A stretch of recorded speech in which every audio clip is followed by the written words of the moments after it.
Hello, everybody.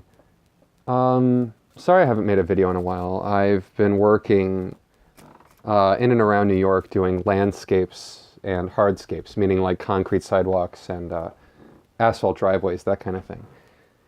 And those can take like 10 or 12 hours a day. They're 6, 7 day weeks. So I haven't really had time to shoot videos, watch videos, go on the internet at all. And I've been staying mostly at motels and stuff around the job sites I work at, so it's like they don't even have internet most of the time. But I finally said, you know what, I'm burning out, working all week, working these hours, and I decided to take a couple days off and just relax and watch YouTube, right? And so I watched the most recent Nostalgia Critic, and I realized I had a lot to catch up on. And I'm going back, and I noticed that the dislikes are going up, and the comments are starting to turn into things like, I'm just here for the comments. And I'm like, oh, okay.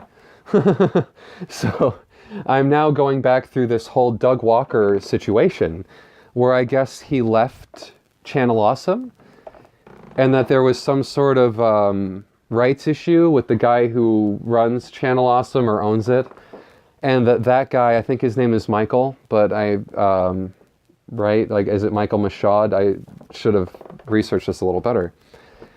But it sounds very similar to a situation with my favorite television show of all time, Mystery Science Theater 3000.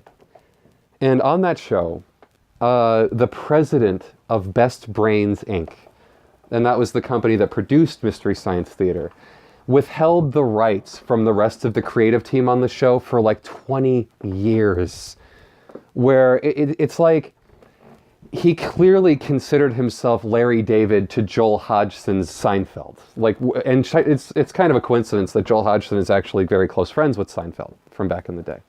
And Seinfeld made a cameo appearance on the most recent season of Mystery Science Theater.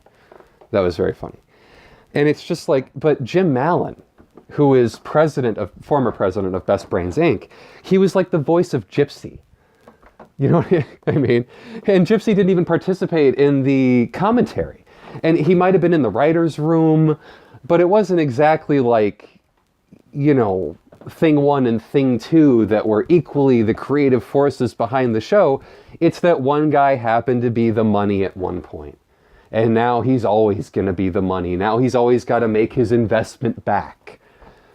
And he is just shameless about it. You know, where he doesn't give a fuck that the fans hate him now. He doesn't give a fuck that, like, the whole franchise was put on hold for almost 20 years because this asshole was invoking the rights to Shadow-Rama, meaning the silhouette effect where it looks like the silhouettes are in front of the movie. He was claiming partial ownership of the rights to that special effect. And because of that, Joel and Mike and the others couldn't put out all the movies on box sets like they wanted to every year.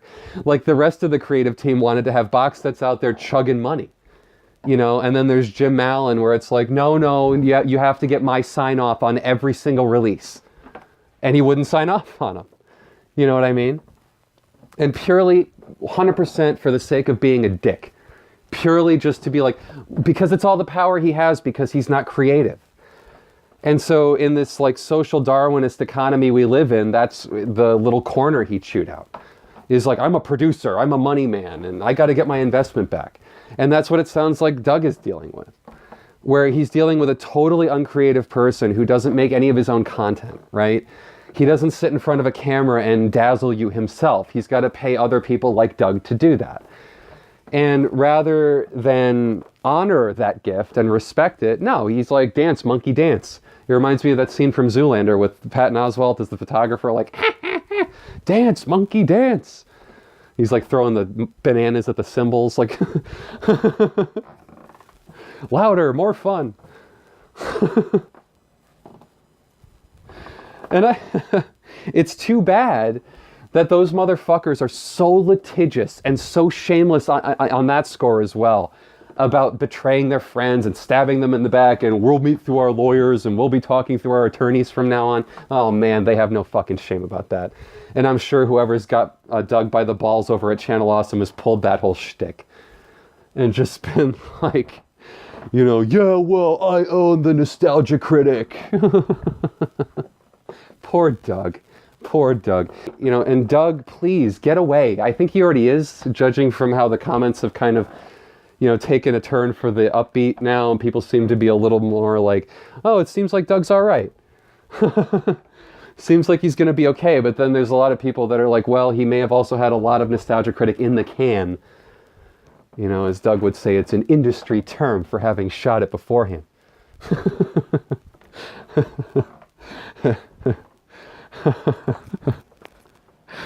I don't know, Doug is wonderful. And I don't want to gush too much about him, but he is what I consider to be the best YouTuber. Because he brings that level of passion from old school television to YouTube, where he has a consistent production schedule and he's really, as I said, passionate about it. He gives a shit. He wants everything to look good and have production value. You know, he uses green screen with actors. He writes the dialogue beforehand. Can you imagine that? He doesn't just ad-lib on the spot and pull shit out of his ass. He writes stuff with his brother beforehand, and they come up with witty, creative things. Yeah, fuck him. Fly, Doug, fly.